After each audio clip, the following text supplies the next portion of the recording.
Gallo fino, fiel amigo, no sabe cuánto lo admiro. Le agradezco por su tiempo y brindarme su cariño.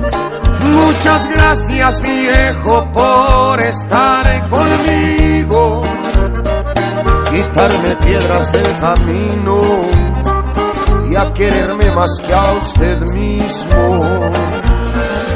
Tantas cosas que ha vivido, usted se merece un libro. Hoy le canto y se lo afirmo, un orgullo ser su hijo. Gracias a sus consejos soy de bien, porque usted me enseñó siempre serle, a no dejarme de ningún cabrón, como usted ningún otro, mi viejo. Mi jefe, la mera cuerdona, lo digo porque es mi héroe, buena gente, una chulada de persona. Mi jefe, mi mejor amigo, no hay bendición más bonita que tenerlo aquí conmigo.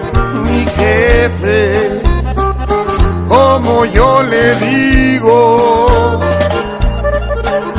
se merece este corrido y aquí se lo canta su hijo. Y ahí le va, viejón, puro dos carnales y puro afinarse. ¡Ay!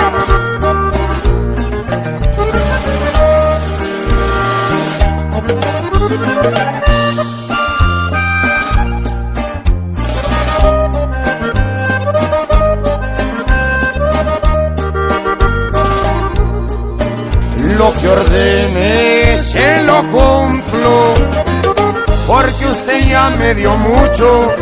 Pasan días, pasan años, bien sirvieron sus regaños. Muchas gracias, viejo, por darme la vida.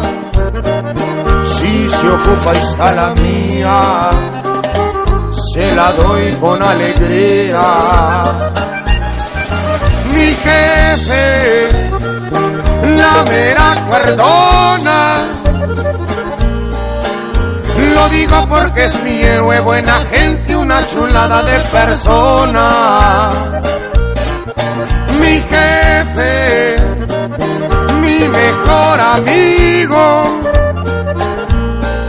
no hay bendición más bonita que tenerlo aquí conmigo.